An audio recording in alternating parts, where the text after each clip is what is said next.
મને તમારી મદદની જરૂરત છે. આવી હાલતમાં ખાલી તમે જ મારી મદદ કરી શકો છો. હું રાજી ખુશીથી તારી સાથે આવવા માટે તૈયાર થઈ જાત, પણ તને કદાચ ખબર નથી, હું એક પાંખથી અપંગ છું. હું ઉડી નથી શકતો. એક જંગલમાં બધા પશુ પક્ષીઓ હળી મળીને રહેતા હતા. તે જંગલમાં એક સુંદર મજાનું તળાવ હતું કે જેમાં જંગલના બધા પશુ પક્ષીઓ પાણી પીવા માટે આવતા હતા. સારસોનું એક ટોળું પણ સવાર સાંજ ત્યાં આવતું હતું. પણ એક સારસ એવું હતું કે જે દિવસ અને રાત ત્યાં જ ભટકતું રહેતું હતું.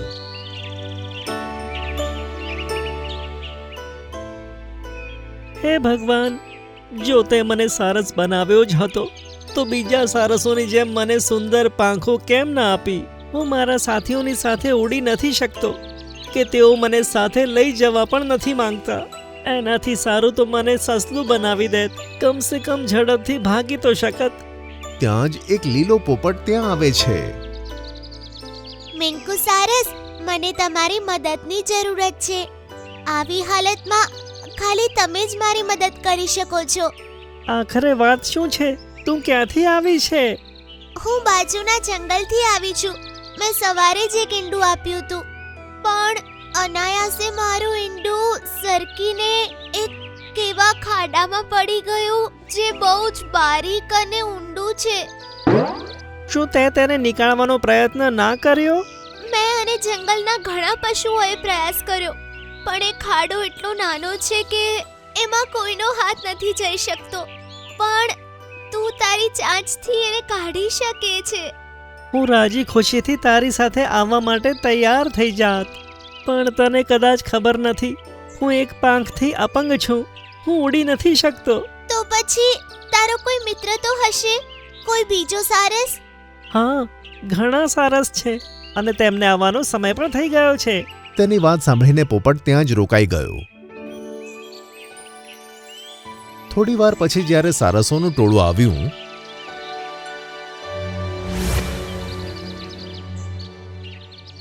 તો પેલા પોપટે બધાને મદદ માટે કહ્યું, તારું જંગલ તો ઘણું દૂર છે. અમારામાંથી કોઈ ત્યાં જવા નહીં માંગે. મારું ઈંડું જો એ ખાડામાં જ ફૂટી ગયું તો મારું બચ્ચું અંદર ને અંદર જ મરી જશે. પ્લીઝ, તમારામાંથી કોઈ એક મારી સાથે ચાલો. અમે તો એ બાજુ જતા જ નથી, અને એમાંય તું આ જંગલની નથી. અમે તારી મદદ માટે ભલા આટલી બધી મહેનત કેમ કરીએ? આ તમે કેવી વાતો કરી રહ્યા છો? આના બાળકની જિંદગીનો સવાલ છે. જો તને તેની આટલી બધી ફિકર થતી હોય તો તું જ કેમ નથી જતો રહેતો? ઉડી નથી શકતો તો ચાલીને જતો રહે. પગ તો તારી પાસે પણ છે ને. આટલું કહીને બધા સારસ ત્યાંથી ઉડી ગયા. તું ચિંતા ના કર પ્યારા પોપટ, હું તારી સાથે આવવા માટે તૈયાર છું. સાંભળીને પોપટ ખુશ થઈ ગયો અને તેને પોતાની સાથે લઈ ગયો. કેટલા કલાકો ચાલ્યા પછી મિંકુ સારસના પગ દુખવા માંડ્યા. તે વચ્ચે વચ્ચે થોડો આરામ કરતો અને પછી પાછો પોતાના સફર પર નીકળી પડતો. આમ રોકાતા ચાલતા સાંજ પડતા તેઓ જંગલમાં પહોંચી ગયા. મિંકુ સારસ, આ જ છે એ ખાડો. મિંકુ સારસે જ્યારે તેમાં વળીને જોયું ત્યારે તેને તેમાં એક ઈંડું જોવા મળ્યું. હું હમણાં તેને નીકાળું છું. મિંકુ સારસે પોતાની નાજુક ડોક તેમાં નાખી અને પોતાની ચાંચની મદદથી પેલા ઈંડાને સાવચેત રહીને જમીન પર પકડીને મૂક્યું, જેને જોઈને પોપટ ખુશ થઈ ગયો. તારો ખૂબ ખૂબ આભાર મિંકુ સારસ. મને ખુશી છે કે હું તારી મદદ કરી શક્યો, પણ મારા પગે હવે જવાબ આપી દીધો છે. હવે તો કદાચ સવારે જ અહીંથી નીકળી શકીશ, જ્યારે મારો દુખાવો મટી જશે. ત્યાં જ પેલું ઈંડું એકદમ હલવા લાગ્યું અને ફૂટી ગયું.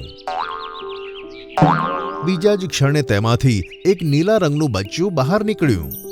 જોત જોતામાં તે બચ્ચું પોતાની મમ્મીના આકાર જેવું થઈ ગયું અને ઉડવા લાગ્યું. આ જોઈને મિંકુ સારસ ચોંકી ગયું. હે, આ શું જાદુ થયું? તું તો હમણાં જ જન્મ્યું છે, એકદમથી મોટું થઈ ગયું અને ઉડવા પણ લાગ્યું. આ બધું કેવી રીતે થયું? હવે તમને અહીંથી ચાલીને જવાની જરૂર નહીં પડે. આ જંગલમાંથી તમે પોતાની પાંખો વડે ઉડીને જશો. હે, હું ઉડીને કેવી રીતે જઈ શકું છું? મારે તો એક જ પાંખ છે. અત્યાર સુધી મેં જે પણ કર્યું એ આના જ કહેવા પર કર્યું હતું. આ ઈંડું પણ મારું નથી.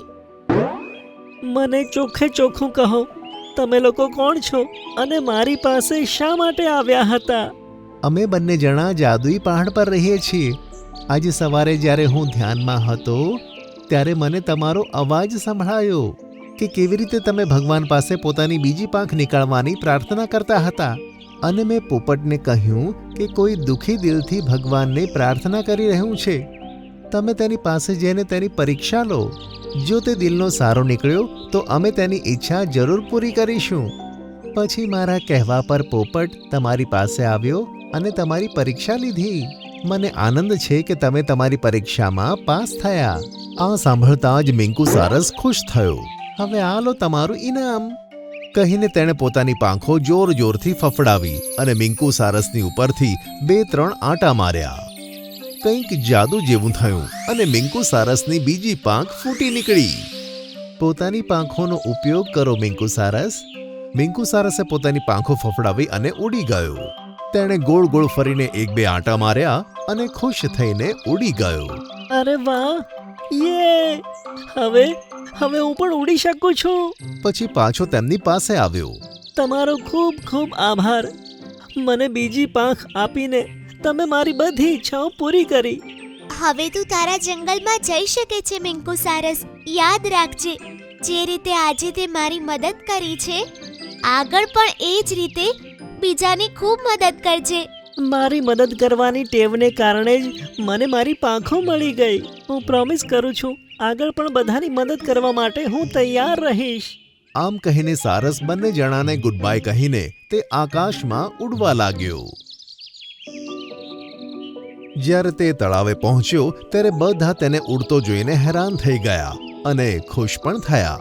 અરે મિંકુ સારસ, તને બીજી પાંખો ક્યાંથી આવી ગઈ? આ સાંભળીને મિંકુ સારસે ખુશ થઈને તેમને બધી વાતો કહી.